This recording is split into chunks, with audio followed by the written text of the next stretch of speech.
From the 1011 Now Alert Center, this is Morning Pulse.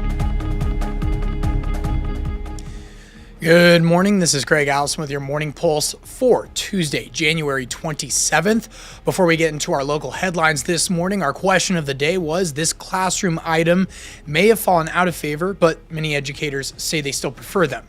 What is it?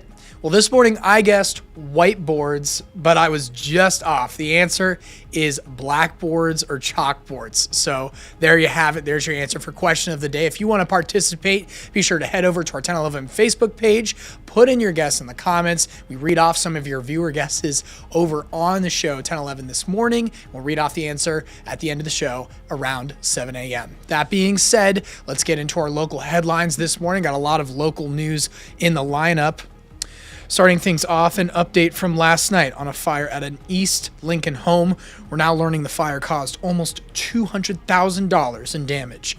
LFR was called to the home near 68th and Layton Avenue around 9:30 last night. They say there were significant hoarder conditions inside of the home, with crews having to work through the debris. Firefighters were able to get the blaze out in around 30 minutes, but the cause is still under investigation. Now, happening today, we're expecting to learn more about the case of a 6th grade Palmyra teacher who's now behind bars and accused of having an inappropriate relationship with a former student. Yesterday, the district superintendent, Michael Hart, sending this message to parents saying in part, quote, Cody Pester, a 6th grade teacher at Palmyra Junior Senior High School, was arrested this morning on suspicion of an inappropriate relationship with a former student, adding, the district immediately removed Mr. Pester from all classroom and extracurricular duties. We are cooperating fully with law enforcement as they continue to conduct their investigation. Now, 1011 interviewed Pester just last year while he was coaching the school's girls wrestling team. Palmyra Junior Senior High School is just southeast of the capital city. And that being said, according to the district, Lancaster County Sheriff's Office is planning a press conference this morning for more details. That's happening at 10:30 a.m. and we do plan on live streaming that event, so be sure to stick with the 1011 Now app as we post that push out, and on our website where it will be live streaming around that time. And get the latest information though by just keeping up with all those avenues, as well as Roku. Your third story up in the metro. 4 people were arrested by ICE agents at the Douglas County Courthouse yesterday while waiting to appear at their hearings. According to defense attorney Robert Larson, 3 of those people were facing DUI charges and a 4th charged with a hit and run. Larson says he had stepped away to confirm a plea deal just 7 minutes before a hearing yesterday morning. When he got back to his seat, his client was gone. Now his client is in federal custody being taken to the detention center in McCook. Larson says what happened changes his perspective on how he prepares his other clients. I feel like I have an obligation to just let them know that this is a possibility and something that they need to be prepared for. The possibility of it happening since now I've seen it, and obviously you've seen it in other cities as well. Now this comes as tensions rise in Minneapolis after ICU nurse Alex Preddy was fatally shot by ICE agents on Saturday.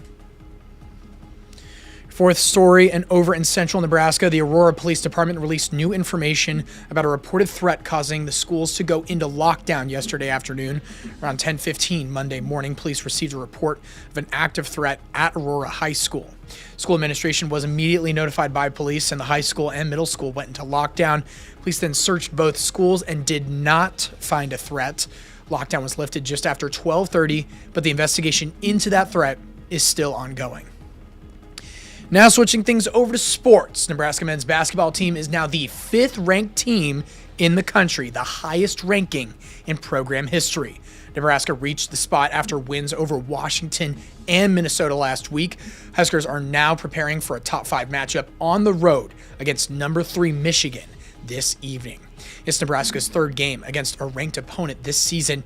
Yesterday, head coach Fred Hoiberg said the Wolverines are scary and they look like an NBA team with their size and athleticism.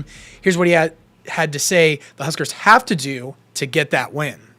You know, they're just a machine. Dusty's done an unbelievable job with this group. Their length is, we got to be smart. They're one of the best shot blocking teams in the country. They're a great steal team. we have to take care of it. That's where it starts. Take care of the ball, get back in transition, and find a way to compete on the glass. Nebraska is currently one of just 3 undefeated Division I teams in the country. Michigan Wolverines lost a game to Wisconsin earlier this month. Game tips off tonight at 6 p.m., and you can watch it on streaming with Peacock. And wrapping things up with your final story. This month, the city of Lincoln is recognizing the risk its firefighters take on to do their job, as occupational cancer becomes the leading cause of line-of-duty deaths among professional firefighters. At a city council meeting yesterday, members voted to proclaim this January and every subsequent January Firefighter Cancer Awareness Month. According to the Firefighter Cancer Support Network, firefighters have a 9% higher risk of being diagnosed with cancer and a 14% higher risk of dying from cancer than the rest of the U.S. population. We spoke with one firefighter who has been doing the job for more than 20 years now and says it can be hard to keep going when you know the risks.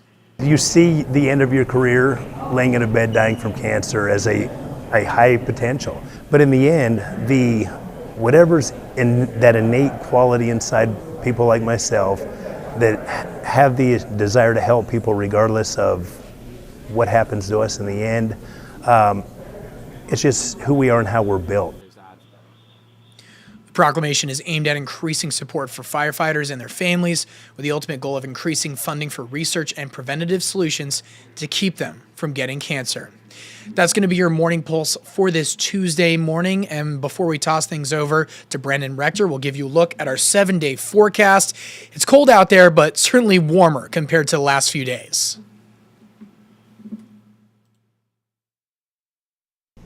Good Tuesday morning, meteorologist Brandon Rector with you in the 1011 Severe Weather Center. We are going to be mostly sunny to partly cloudy for the majority of today, but there may be a time late this morning and afternoon that we are mostly cloudy. Winds for the majority of today out of the west-northwest at around 5 to 15 miles per hour. The clouds should decrease as we make our way through the evening. Temperatures at noon in the upper teens to mid-30s across the majority of the state. At 4, we'll be in the low 20s to low 40s. And at 8 this evening, we could range anywhere from the low teens to the upper 20s. In Lincoln for today, warming up to around 27 for a high this afternoon. A little warmer than yesterday, but still well below average for this time of the year. From the 1011 Now Alert Center, this is Morning Pulse.